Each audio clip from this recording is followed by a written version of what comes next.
বাড়ির পাশের একটি গাব গাছ কেটে ফেলেন শেখ ফরিদ। গাছ কাটার পর থেকেই শুরু হয় রহস্যময় সব ঘটনা। বাড়ির বিভিন্ন স্থানে আগুন লাগতে শুরু করে। নেত্রকোনার বারহাট্টা উপজেলার মল্লিকপুর মাঝপাড়া গ্রামে ঘটে যাওয়া এই অদ্ভুত ঘটনাটি এলাকার মানুষের কাছে প্রধান আলোচনার বিষয় হয়ে দাঁড়িয়েছে।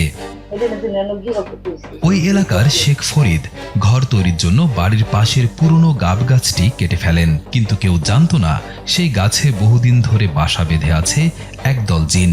স্থানীয় কবিরাজের দেওয়া তথ্য অনুযায়ী গাছ কাটার সময় দুর্ঘটনাবশত একটি ছোট জিন শিশুর আঙুল কেটে যায়। সেই আঘাতের বদলা নিতেই শুরু হয় পরপর আগুন লাগার ঘটনা।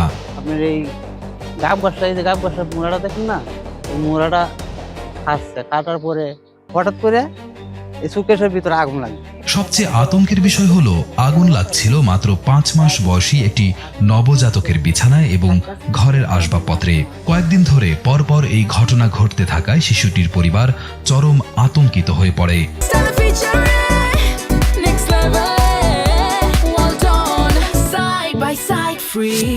সন্তানের নিরাপত্তার কথা ভেবে পরিবারটি দ্রুত কবিরাজের কাছে গেলে কবিরাজ জানায় ঘটনার পেছনে আছে জিন পরিবারের আক্রোশ।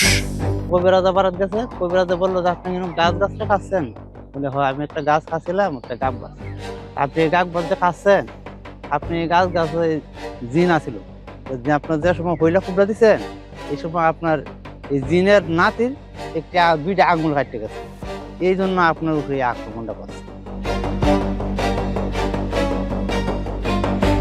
এরপর বিভিন্ন তদবির ও ঝাড়ফুঁকের মাধ্যমে আগুন লাগার ঘটনা বন্ধ করা হয়েছে বলে পরিবারটি দাবি করেছে।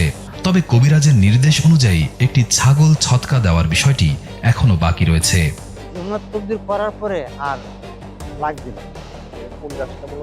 মূলত আমরা এই যে গাব গাছের মোড়াটা দেখা যায় না, এই যে মোড়াটা আপনি দেখেন, এই যে মোড়া। এই ঘটনা নিয়ে এলাকায় দুটো মত তৈরি হয়েছে। একদল মানুষ এটিকে নিছক কুসংস্কার বলে উড়িয়ে দিচ্ছেন। তাদের মতে হঠাৎ আগুন লাগার পেছনে বৈদ্যুতিক ত্রুটি বা অন্য কোনো স্বাভাবিক কারণ থাকতে পারে। অন্যদিকে স্থানীয় ধর্মীয় পণ্ডিতেরা জানাচ্ছেন জিনের অস্তিত্ব কোরআন ও হাদিসে স্পষ্টভাবে স্বীকৃত। ইসলামের দৃষ্টিতে জিন একটি সত্যিকারের সৃষ্টি এবং তারা মানুষের মতোই পৃথিবীতে বসবাস করে।